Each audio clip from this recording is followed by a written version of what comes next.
This week on the Push Pull Loads podcast, we talk about our problem clients, a new bagel place opening up, and Combine 3 testing challenge. I say what? 3, 2, 1. I've got no pan of raisin down. Hey guys, welcome to the Push Pull Legs podcast with myself, Damik. And me, Tom Hall. What's going on, buddy? That's a strange day you're having, mate, if you're missing out on a pan of raisin. I thought you had one of those every morning. Every morning you're on that idea, that hype. Hey? Mate, that's going to be part of my ribbon for the future on my Instagram stories. Yeah, you can tell who listens to the podcast on the amount of I don't know, reactions Abuse off that story. Yeah, not abuse, mate. No, crying with laughter. So it's all good. And love, I'm just like, yep, absolutely fine. No, half of them are wrong. That's all I'm going to say. But yeah, we did. Me and Mike did a filming session the other day on our YouTube, and I started the first one with "Hey guys," and I went, "That's the wrong podcast." And then I redo the start. Oh, Nice. It's funny. Because I do this weekly. I do this weekly, and then we do that one like once every 5-6 weeks. So it just takes a bit of like, oh, I've not done this for a little while. So yeah, it's quite funny. How'd you start that one? What's happening? Mike starts it, and then I go, "We're Dan and Mike from Biceps and Banner. We're here to help you with your fitness business. We can, blah, blah, blah." And I went, "Hey guys," and I was like, "That's not what I said yet." Hi guys. Hi guys. We're here to help with your business. Yeah, if you'll fucking listen. Yeah. Jesus, that's what we should start we'll saying. Get into that. We'll get into that, won't we? It's fine. Yeah. Might as well. We'll get into that, yeah. You won't be listening. Well, whomever. No chance they're listening, mate, because if they didn't spend the amount it is to be with you to watch some videos, they're not probably going to pick up a free podcast. So why'd you do a free podcast? To just resonate with your audience? No, why would you do that? No, never. No, that seems silly. Who would do that? Anyway, mate, how are you? What's happening? I'm good. As you asked me that, I literally yawned. I'm tired. Yeah, other than that, I'm all right. Got golf tomorrow, so that's always a good thing. Always golf after a podcast. That's the beauty of Wednesday mornings. Anyway, that'll be for me. I haven't got golf. No golf tomorrow. I do feel like I am, as you know, I'm in active recovery week, so I haven't got as much training volume this week, which is weird. And I also think I need a massage because when I swam and played golf on the same day last week, I feel like that was too much, a lot of rotating. So my neck is a bit meh. I can get to you, can't it? Yeah. So I was like, ugh. Yeah. But what I am going to do, I'm sure you're going to enjoy this, Dan, is I'm going to do a dry run, a wet run, call it a wet run, of my full swim this week, just to see where I'm at. I realize I'm about a year out, but I'm just like, I want to know. So I'm going to do 1.9K non-stop of swimming. I couldn't think of anything worse to be doing. But I'm going to go unwetsuited. I will be faster in my wetsuit, but I'm going to do it unwetsuited just because I'm hardcore, aren't I? So 17 degrees. Oh, it's fucking freezing, mate. Like, honestly, I've never realized, like, I've done a lot of, pretty much all the time I've been in, like, swimming. I'm a good swimmer. And it's always been pool-based or, like, lake-based in America where it's been, like, lovely and warm. And, like, you dip your toe in the sea. It's like, you're not really swimming. This, like, it's, I've been in worse. Like, I've been in, like, 5-6 degrees of water in, like, Norway and stuff. But that's, like, a shock factor. I'm in there for like 5-10 minutes and I'm getting out. This is obviously, my training sessions are about 50 minutes to an hour, which I'm in like 15, 16, 17 degrees. So I was in like 16 degrees last week. And mate, the plan that I've got is based off heart rate zones. At that temperature, can't get my heart rate up. Just can't get it up. Woo. Wow.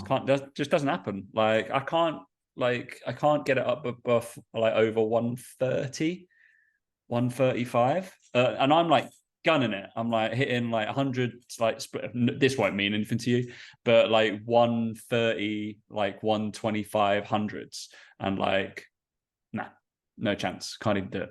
Like, weird, isn't it? something else, quite, isn't it? it's quite funny. But to the extent where I feel like I can go, I can just because I'm not overheating in any way, like you would when you run or like when you cycle. So I feel like the longevity is there straight away. So I think that's been the biggest improvement in terms of that. So yeah, I'm gonna have a little dry run, see what happens. 1.9. So I've got to do 32 lengths of a 60-meter pool, give or take. That seems excessive. To me. I don't know. I don't really know how long it's going to take me. I'm gonna guess I'm gonna do it in about 35 minutes, I reckon. So yeah, that's good. And that's without I don't have any like headphones or anything. You can buy them now, but yeah, it's good. Yeah, I've seen people using them, but mate, maybe you should buy some. Maybe I should, but I've written this just in case anybody's been inspired by me doing triathlons. Dan, obviously not. Look at his face. Fucking hell. Look at your little face. No chance. Mate, there is a similar outlay of cost, I think, to triathlons and golf. I have come to realize the amount of shit that I've had to. Obviously, you're not had to be a member of anything, but like in just stuff, right? My goggles are nice goggles, so they're like 60 quid each because I've had them like lasered to my eyes, whatever. Pretty good. I get them. They're fun, aren't they? Ooh, check you know. I know, they're shiny. And then so like that's 120 quid. Then I bought that fucking stupid thing that you're gonna take the piss out of me forever. Hydration vest. A hydration vest. So that's gonna be interesting. As I go through that. That's cost like 100 quid with the extra bottle. Obviously I don't need a new bike, but I want a new bike. So but I think I'm gonna get a secondhand bike between probably $2,000 to $3,000. And then new shoes are the shoes start at 150 that are good. So I've got 2 pairs of them. And then it's bonkers, mate. Absolutely bonkers. Mate, you should have bought a Trackman. Just use that in your house. Oh yeah, new watch, fucking 250 quid. And then what's the other things I needed? Obviously I've already got a wetsuit from doing before, but I know the wetsuits generally cost between 200 and 300 quid. Bonkers, mate. Bonkers. It doesn't seem like a worthy enough sport to be warranted to spend all that money on. I'm not gonna lie. I know, it's crazy. I was like, dude, I was totaling up, and I was like, I feel like I've spent quite a lot of money on this. So I better do it. Yeah. Oh well. I am now triathlon boy. All good. So if anybody wants to get into triathlons, obviously I just recorded my new YouTube today. Don't basically, yeah. Seems like do it all on cut price. Yeah, I would definitely start at just have a bike, just do this. It's absolutely fine. And I haven't gone outrageous as well. I bought a cheaper watch than I probably could have. I bought cheaper other stuff. Yeah. I spent money on the goggles because I thought they were fun. Give me something to talk about in there. But all good, mate.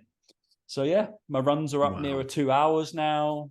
My swims are fucking bonkers. It's just the cycling. I haven't done enough cycling. I'm gonna have to make a push for that. I feel like I pushed that Oh mate, you're in a good city for it. You got a lot of cycle lanes, so just start biking. The cycle lanes. No, it's just boring. Start biking around. It's just longer. It's longer. I feel like you become one of those people.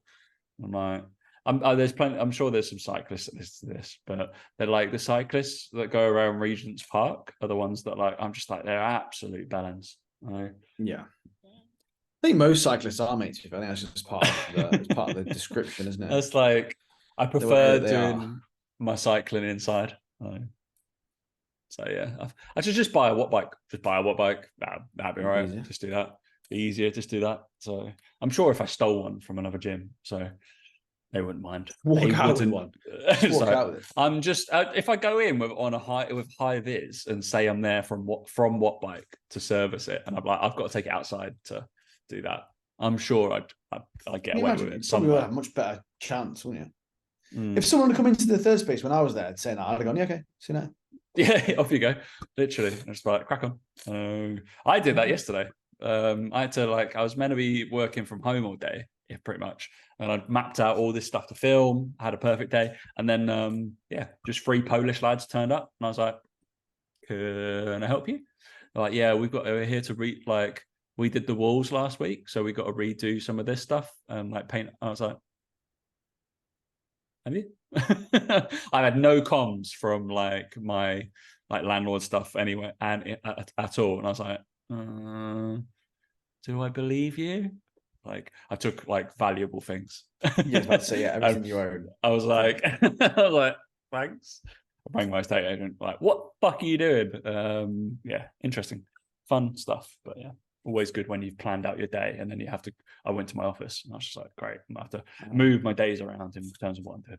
Anyway, Daniel, all good, all good. Which brings you to something that I feel like you will be on par with this and you would enjoy this in terms of there is a new bagel place that's opened up near me in Primrose Hill. Are you a bagel fan? I love a bagel, so this is apparently like even one of my clients that makes his own bagels, and he lived in Manhattan for like 10 years. So he's super excited.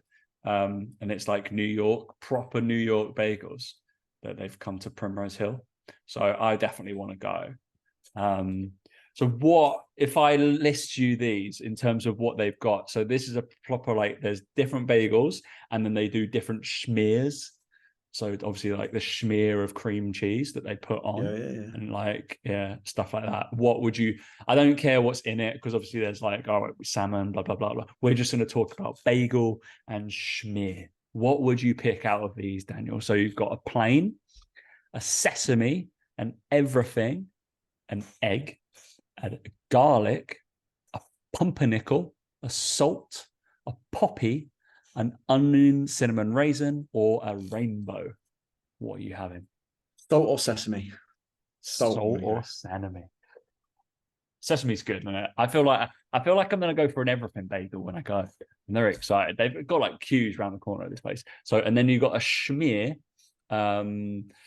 So we've got plain, we've got scallion, which for us people is, I believe, green onion. Right. That is correct. You're like, I don't know. Scallion, I believe, is like green onion. Yeah. You've got dill, horseradish, butter, vegetable, don't know what that means, jalapeno, sun-dried tomato, or lox. I don't know what that is. It seems probably go horseradish because I would have gone mustard. Horseradish because I feel like with the bagel, like I want what I'm thinking, Tom, is I want like salt beef with it. I want a proper meaty one. I'm not having a smoked salmon cream cheese one. That's breakfasty. That's a breakfasty kind of stuff. Yeah, I'm thinking if I want a lunchtime bagel, or for dinner, I'm having crammed full of salt beef with horseradish, some pickles. Do you know? That's what I'm thinking when you say that. So I'm very excited to go here. I might get a salt beef one because they are good. Yeah, might go everything. Can't beat that. But I want to see. I would like a jalapeno schmear. Like I know that's jalapeno cream cheese. I'd be interested to see what goes with that.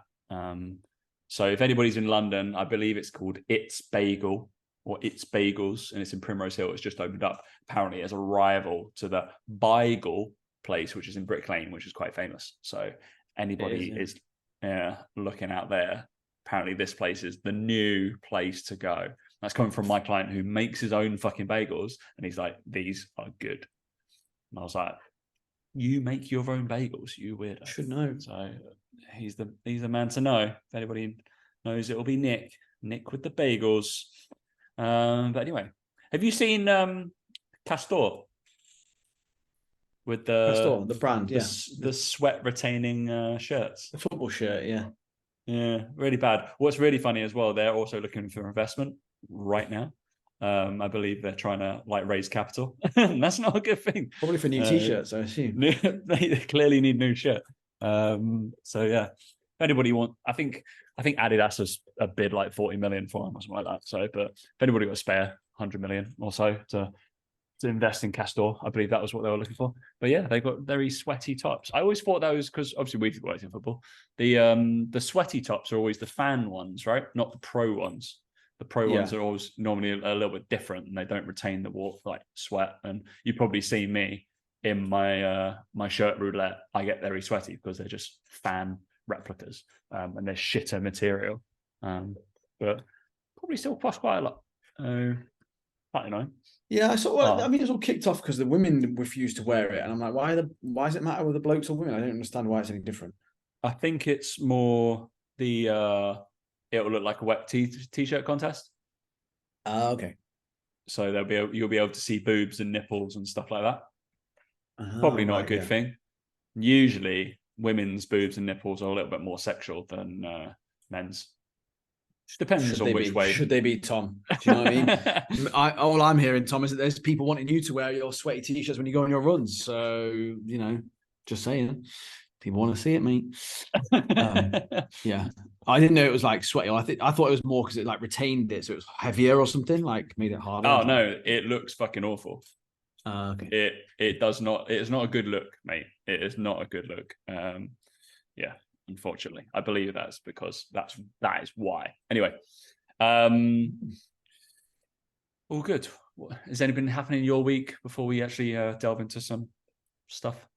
Nothing too crazy, mate. To be fair, like I said, just nothing. I don't want to bore you with golf or anything like that. But yeah, business stuff, work stuff is kicking off. We got an academy launching on Friday, which is our new offering that we've got for coaches. So just been busy working on that, mate. To be honest, that and obviously helping out, clients and coaches and whatnot. And yeah, it's been interesting. Now the summer's been and gone, it seems that a lot of coaches are starting to settle down into the groove of the post holidays lull of clients. Then now people picking up clients a little bit more frequently, a little bit easier because people are starting to realize, yeah, summer's done, want to settle down into routine or whatever. So yeah, it seems to be a bit easier for coaches. I'm sure coaches are probably feeling the same. Guys listening to this, probably it starts to settle down a little bit after the summer madness that always happens every single year. No matter how much you tell yourself that it's going to happen, it still annoys you when it happens.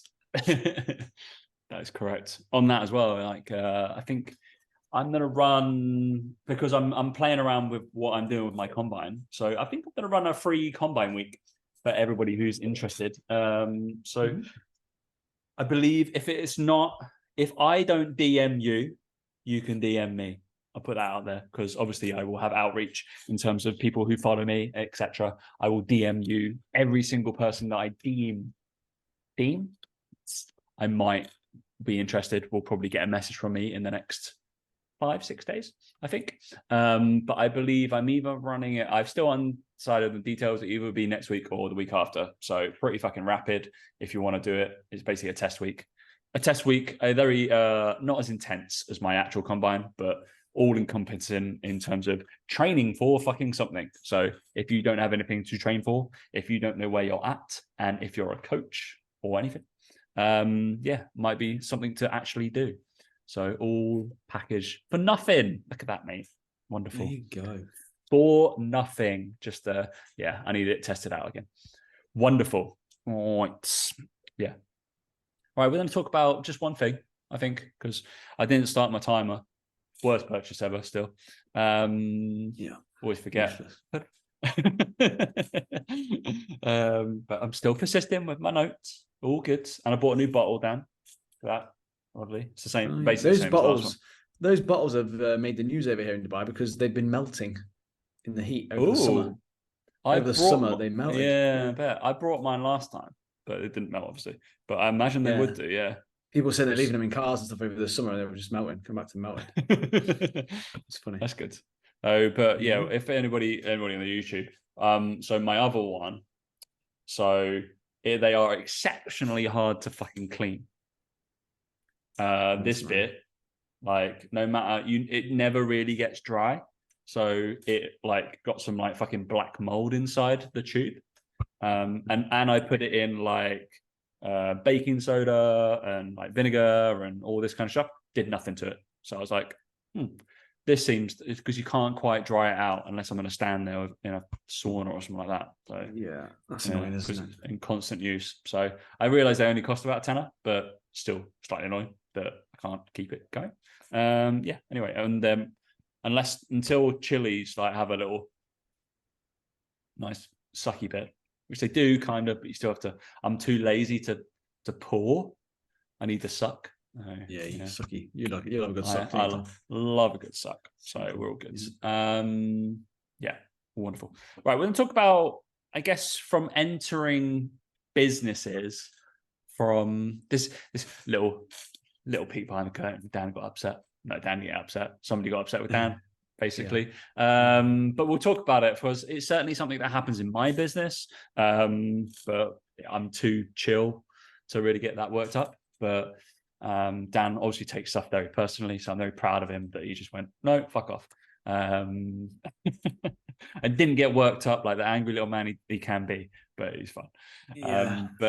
So in terms of what, there's a certain expectation from, especially when you're paying, we're not cheap, right? So in terms of working with us, in terms of expectation, what we do, you might have even have a charter of expectations. Certainly from our content, we probably put out certain things, what we expect from clients. Probably from the consultation, you probably go over what you expect from somebody and what they expect from you, blah, blah, blah. I know how you probably are. You're pretty thorough in terms of things. So it's always interesting and I have some people that come out in the first like 2-3 weeks and gone like, actually, this isn't for me, blah, blah, blah. I was expecting to do certain things, blah, blah, blah. And I'm like, cool. I did let you know this, but there is a process. But yeah, let's talk to me, mate. What's happening? Yeah, so basically I had a consultation call with a client, potential client, it was about 3 weeks ago. On the call, they were like outlined where they're at their business and all this sort of stuff, and everything was all good. I thought I could help. Looked over their Instagram. I was like, things can be improved, blah, blah, blah. And kind of on the consultation call was just like, yeah, I don't want it. I need one-to-one help kind of thing. Well, I don't want to be in a group. Don't want to do this sort of stuff. I need the one-to-one help. So, okay, cool. Yeah, no worries. Do all that. Did the full like assessment of the business, and I was like, cool. Like, looking at things, I think this is where you need to focus. Like, didn't really have a clearly defined niche and didn't know who was trying to target. Content needed to be improved quite drastically for anything to kind of happen in the long run. Outline kind of where I wanted to be in terms of client numbers and all this sort of stuff. So I was like, okay, cool. So the first 2 weeks, I was like, set the targets, and I was like, right, you need to go watch these videos that are in the group.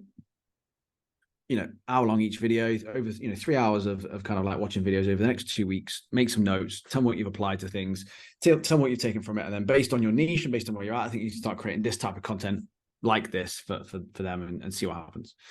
So 2 weeks come by, and the first check-in comes back, and it was like, yeah, okay, cool. Like, I've done some content, I've looked at the niche stuff, which the content was not that great and not very specific and in no way kind of to the standard that's needed kind of.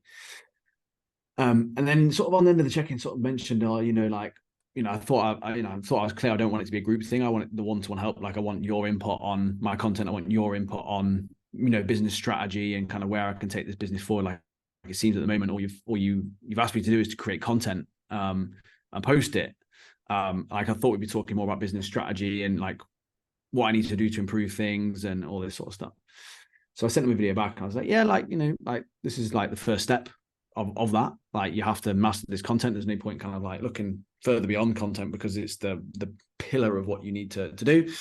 Use some examples of some of the coaches who, had watched the videos and had applied everything and where they were and all this sort of stuff.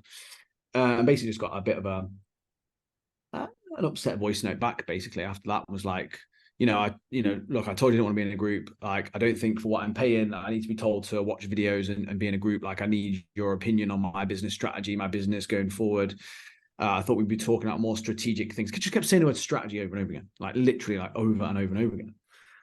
And I did the standard thing where I listened to the voice note and he just said like, and I could be in the members group for this, blah, blah, blah, all this sort of stuff. And I was like, well, yeah, but I'm directing you through what you need to do. Like, you're not in the group. You're here for a reason, kind of thing.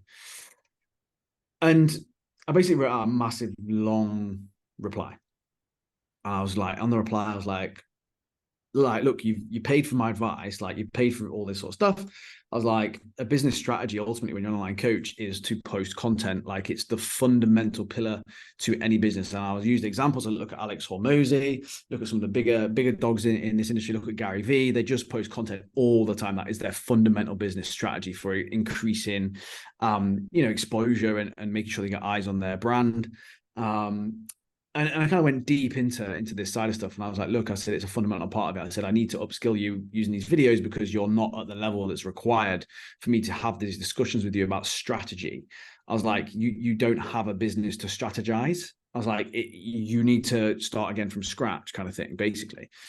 And I kind of went in and I was like, not defending myself. I was like, look, you've asked for my advice because I have this sort of business. I work with this many people. I've done this thousands of times with people. Like, I was like, this is what's required. If you want to get the results that you came in when you asked me, you said you knew someone who got this result. And I was like, well, if you want that result, you're going to have to do this work. And I just was like, no, do you know what? I'm not even going to give him the bet. I'm not even going to help him out at that point. And that might have made him click. It might have been, actually, maybe I will do this. I just deleted it all and just went, no worries, mate. It's a full refund. All the best for the future. And literally was just like, no matter what I say, I was like, I'm not going to get through to him. I was like, I can't win. I was like, I've done this with loads of people, helped loads of people do it by doing this. I was like, content is literally the fundamental business strategy. It's fundamental. Like, I don't care what anyone says. You've got an online business.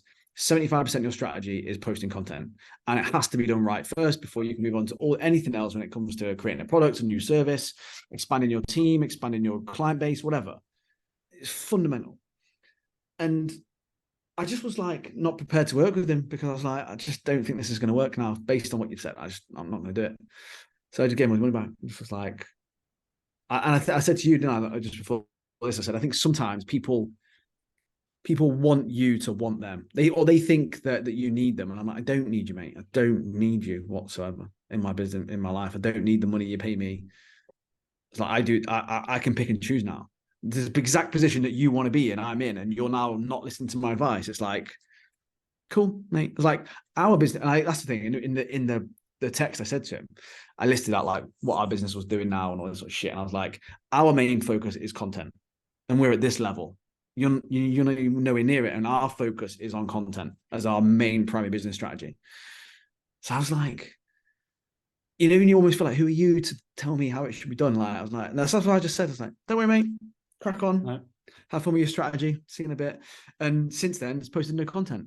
So it's kind of like, okay, mate. What do I know? Do you know what I mean? Like, what do I know? And that's the kind of attitude that I had to it. And I just thought, nah, I'm not getting the benefit of the long message back. I just delete it all. So that's what happened, mate. And it's it comes back down to, obviously, you're putting more work into online stuff now. And the first thing you've done is go, right, content. What do I need to think about putting out more of, less of? What's working well? What's not working well? Like, it's just fundamental to it. It just baffled me. Just baffled me that was the response. I've never had that response before from someone who started. Yeah. And I'm sure you, like, immediately what you did was like the correct thing. Go away and watch this. Because in the personal approach, right? Because in the members group, you wouldn't get that. You'd just be like, like shooting like fucking into a can, right? So it's just like, you've got access to lots of videos, but you don't know which ones to go and watch. You just kind of have to go and take in what you think you need, right? Whereas he's paid for you or paid for a coach, which is what we do with one-to-one coaching, right? Is like the same with me. I'd be like, all right, I need you to go watch this. I need you to go do this exercise. Exactly what you pay for, because you've asked for my advice. You're asking for what I think is correct. And if you don't listen to it, it's absolutely fine. Just like, all right, you're probably not going to work well together, because you're like, at that early stage, you're like, nah, I don't want to. That was the thing for me. It was like 2 weeks in. It was 2 weeks. It's like not even try. It's not even like it's 3 months, and I'm just keep saying make content. Like 2 weeks. And I'm like, well, even at 3 months, you're gonna have to create content. So I'm like, you are definitely gonna fall out with me at some point, because that's all I'm gonna talk about. Like, it just made me laugh. I was just like 2 weeks in, and that's your attitude. I'm like, nah, I'm not doing it anymore. Just not doing it. And I think, that's one of the beauties of when you get to the level that maybe we're at now, and the experience level we have, the amount of time in this industry, you see these red flags coming a mile away now. I knew on the call, I was like, this could be a little bit, and we'll see, we can benefit the doubt. And straight away, I was like, no. And I think, it's where a lot of trainers want to get to that point where all their clients are fun people to work with, enjoyable, listen to them, apply stuff, having a laugh, can have some jokes with them, know how to joke with them, all that sort of stuff. So yeah, it's just funny how how it unfolded. And like I said, because the reason I use it as a thing to talk about is because, again, I don't think enough business mentors, should I say, are talking enough about the importance of content, talking about all these other things and all these other hacks, and it's just so fundamental. You might have picked it up from someone else, like, oh, business strategy really important. No, it's like, fuck yeah. Can't even post on Instagram. You don't need business strategy if you can't post on Instagram. So yeah, it was just yeah. Because me and Mike always say treat your business like a business. Like we say that all the time. But this is like not what we mean. We mean approach it how you would approach a business in terms of the relentless nature, the consistency, how well you do things, not sit there making a fucking business plan for 3 weeks and then not executing, not doing anything. That's just pointless. It's what, you probably work with a lot of people in corporate and stuff, and they always say the amount of time they waste in meetings. Like they have meetings about meetings, and people waste so much time in business. They just don't do anything. And it's like, we're like, no, treat it like a business as in do something, like actually do it. But we know, like, all right, like, wonderful. But in terms of obviously the content thing, it's like, we know that most of business is marketing. It's just like, no, it is. So like, can I reverse? So again, in this message, I kind of said, like, so I reversed engineering. I went, okay, cool. So you want to be at 40 clients in 6 months' time. What do we need to do between now and then in terms of strategy? We need 20 clients in 6 months. Right. So what do we need then? We need 3 clients a month to come in, 3 clients in a month. So what do we need to do in a month to get 3 clients? Well, we need to have probably X number of people come onto our page and start following us. We need to have X number of people reply to our stories or DM us on Instagram. Okay, cool. That X number of people, how do we get these people on our page?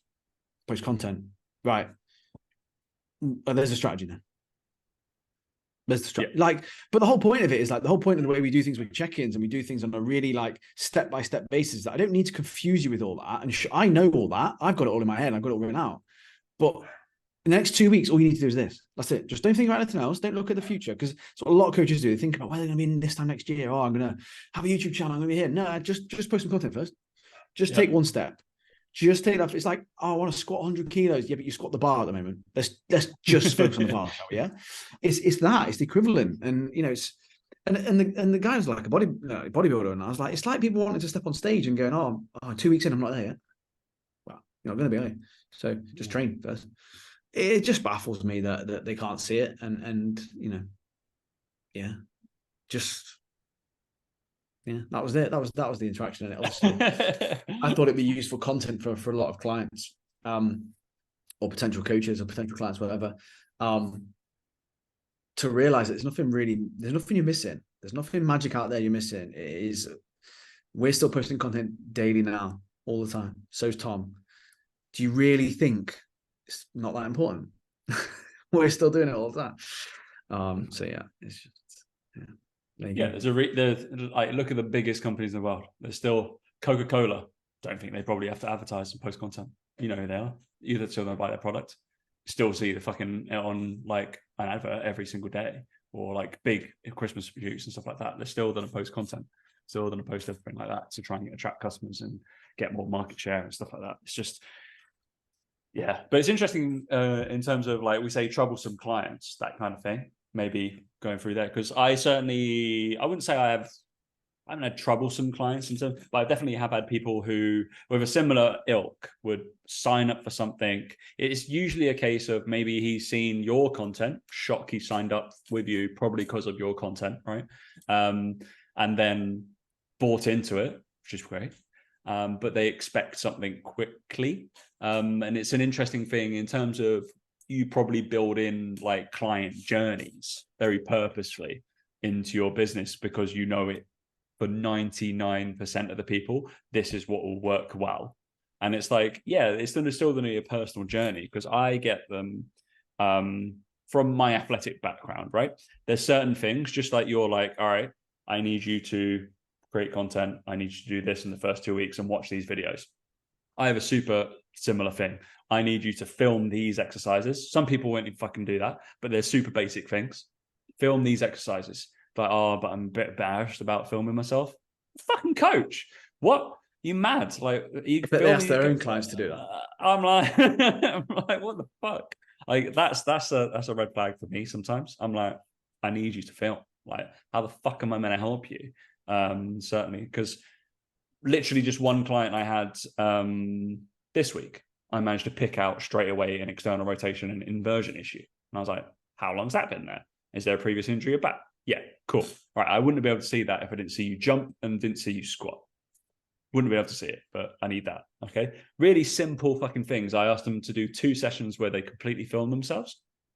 And then within that, then I'd be like, normally what happens, I've got like a phase, like 12 phases that I can pick from, right? Depending on what I think your like adaptability is at the level of like client or whatever.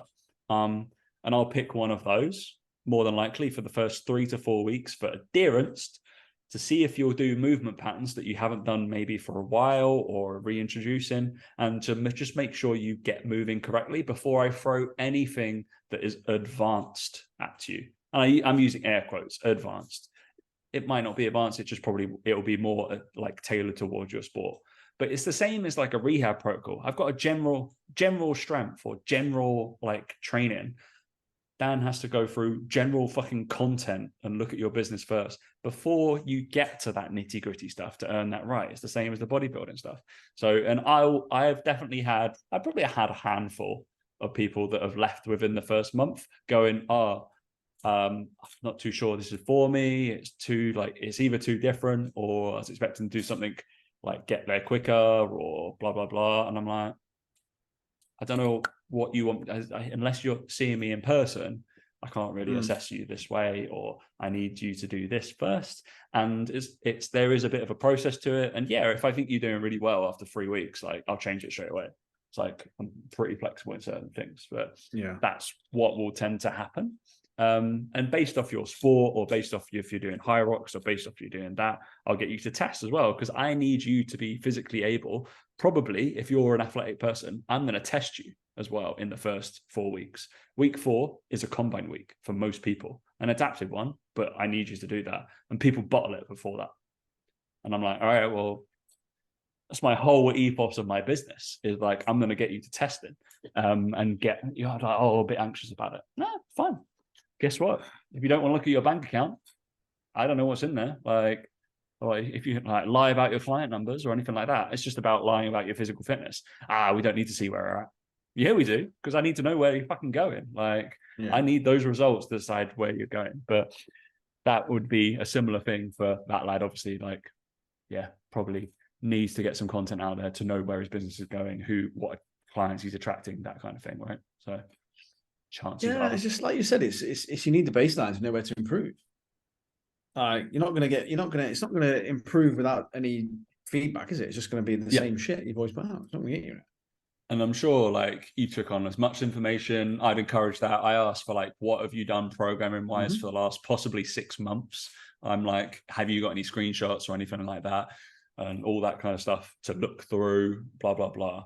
Fully information, all this kind of shit. You would have done a business assessment, know exactly where they're at. And you've decided, paid for our kind of point of view, to know exactly our educated like point of view, because we'd like, no, look at our results. Like, this is what's happened. So, so I think it's a message for coaches out there as well. It's probably not you if somebody does that and flames out quickly, because you've attracted them in. You're doing what you need to do. You know your results. You blah blah blah blah.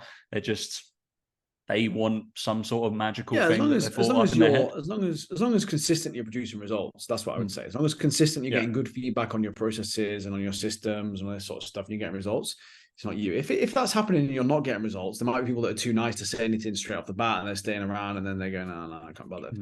That's a bit different. So that's the only thing I would say with that. But yeah, it's just you do get some people like that who come into your coaching and they just won't do what you ask them to do, and you go, you don't really want to change them, do you? You just want the result, and you will do it. You want all the hacks and all that sort of shit. And I'm like, you just know mile away. I think you just get better as you get older and more experienced to see it, to go, yep, no worries, see you later. Just give you all the money back. It's not worth the hassle, not worth the risk of anything, any fallout from it. Just go, thanks a lot, bye, catch you later. And that's it. Yeah, because you see it in lots of mentorships, like, unfortunately. That people will be like, I don't want to give them a refund. They've signed this contract or do all this stuff. And I've given a refund. I gave one last month just because that person agreed to come back on, and it auto started. And they were like, actually, Tom, can we wait another month? And I was like, yeah, it's fine. Just because you said it, I was like, I'm not a prick. Like, I've done any work, so it's okay. I'm not gonna like. I just feel like if that whole like, I tied him into that contract, and like, it's like, all right, just be Do a you know what? They're human like a little funny bit. story though is that I hear stories all the time of coaches failing their payments and getting out and not honoring contracts. Like the one people that you think would be like, oh no, I'll stick that because I've said I'll do it. They don't. Yeah. The coaches are some of the worst, genuinely some of the worst for all that sort of stuff.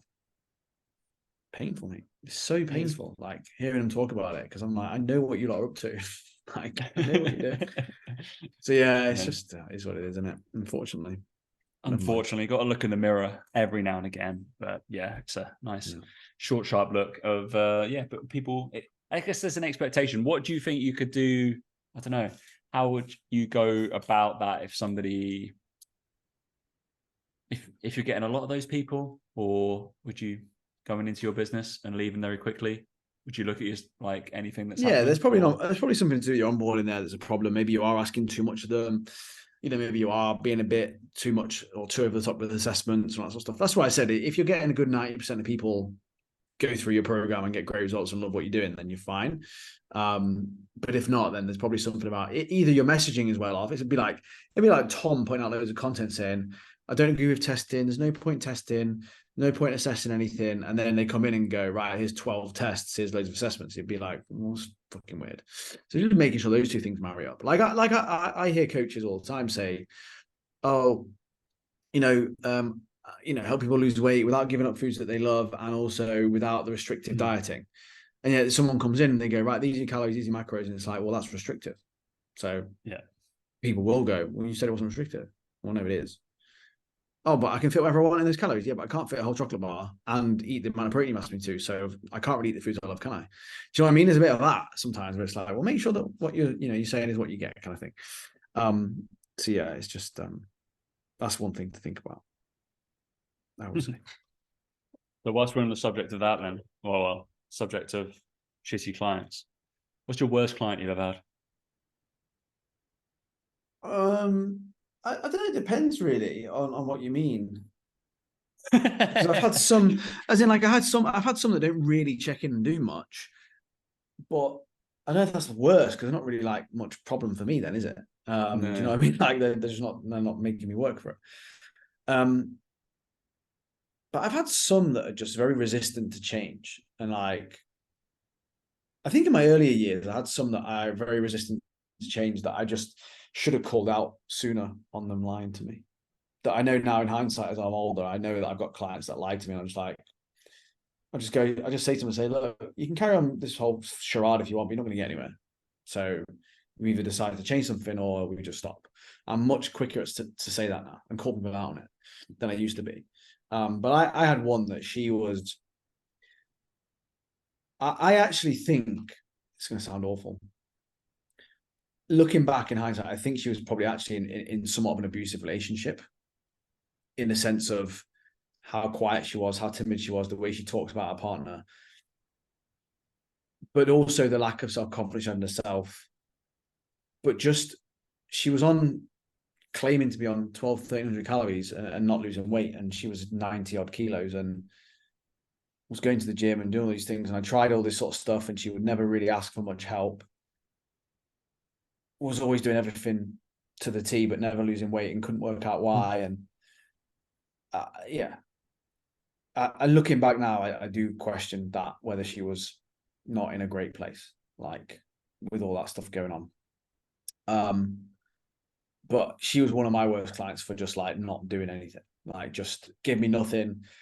Couldn't get through to her in terms of like trying to get her to track different ways, trying to track more accurately, trying to not track, trying to do food diaries, trying to figure out why she wasn't losing weight on such low calories. And it was like, well, obviously she's lying, obviously, because she wasn't eating that many calories and she was overweight. So it's like, but trying to get that out of her was tough.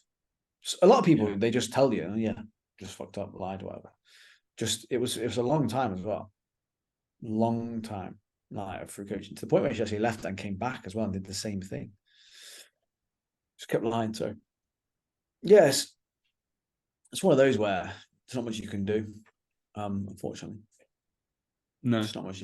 Unless, do you have a slight? It sounds like you have a slight regret of not being able to talk about the other issues as well, or maybe push her into somebody who's. Well, you can't like more, how do you bring it expertise. Up? You know what I mean? How do you say by the way, is everything all right at home? And they go, yeah, it is. Yeah, it's cool. And you go, yeah, and you're like, is it? are you Yeah. sure? Like, it's not my place. It's not my nutrition coach. Do you know? Like, even though I think that's the one thing about being a PT versus online. Being a PT, the people open up and tell you that shit. Yeah. Like you remember the people I trained. I trained one woman 3 times a week, and she opened up how she was having an affair with her best friend's husband to me. She's like, I never told anyone else this, but I'll tell you. You just talk all the time. It's like therapy. Yeah.